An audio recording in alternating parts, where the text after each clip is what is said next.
Le collectif en est déjà à sa 3e présidentielle et compte à son actif l'observation de 2 législatives. Une capitalisation d'expérience qui fait du COSC un corps social en opposition à toute la classe politique sénégalaise. Le collectif a exactement 13 ans, parce que le collectif est créé en l'an 1999, à la veille des élections de 2000. On avait senti la nécessité de nous articuler en tant qu'organisation de la société civile. Parce que vous savez, on est 11 organisations membres, dont le Forum civil, le RADI, la RADO, l'ONG 3D, Endagraph, ANOFA, AGET, le réseau Sigil Jigéen.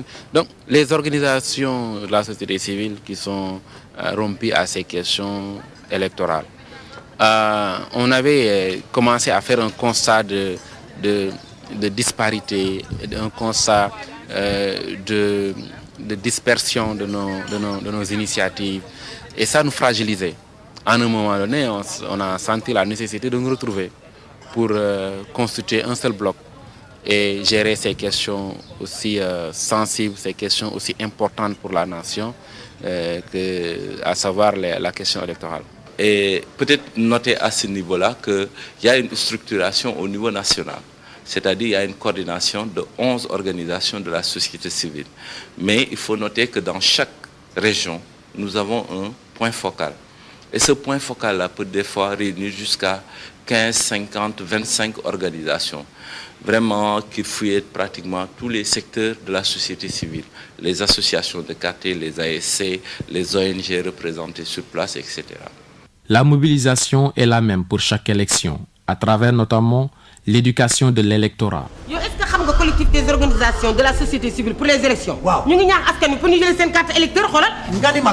À quelques mois des joutes électorales, des spots du genre, en Wolof, langue populaire. Le but pour le collectif, c'est de sensibiliser les populations à aller s'inscrire sur les listes électorales et à retirer leur carte d'électeur.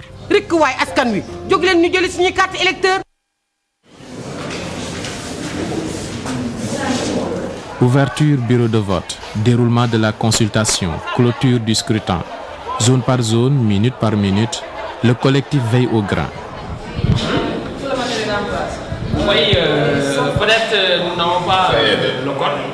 Nous sommes au jour J. Le test de 2012 est de grandeur nature. Pour être à la hauteur, l'utilisation des gros moyens s'impose. Le collectif peut s'appuyer sur des partenaires comme Oxfam Novib, l'ambassade de Grande-Bretagne à Dakar, le SIWA ou encore l'USAID. Nous collaborons avec la société civile et les autres bailleurs de fonds pour soutenir les efforts d'observation domestique des élections. Un des aspects décisifs du suivi de l'observation électorale passe par le net, notamment via le site du collectif www.cosc-8élections.com ou encore sur senvote2012.com.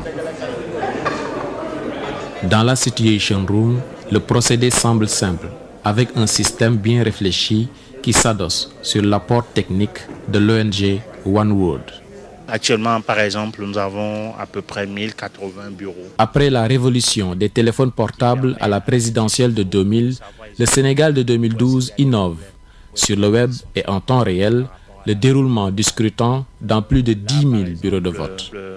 Sur Nguès, au bureau 1, à la région de Louga, département Linguère, le bureau de vote est ouvert avec un retard important. Et on peut cliquer pour voir tous les rapports de ce bureau de vote exactement. Déjà lors du premier tour de la présidentielle, plus de 540 MO observateurs répartis dans tous les coins du pays ont envoyé plus de 8300 SMS. Ici, dans le Baol, au centre du pays, on apprécie le travail de ces observateurs sénégalais. Ça se déroule correctement, on n'a aucun problème. On apprécie fort bien le rôle et le travail des observateurs. Le même travail de ces 4500 observateurs nationaux pour quasiment les mêmes remarques au nord et au sud du pays.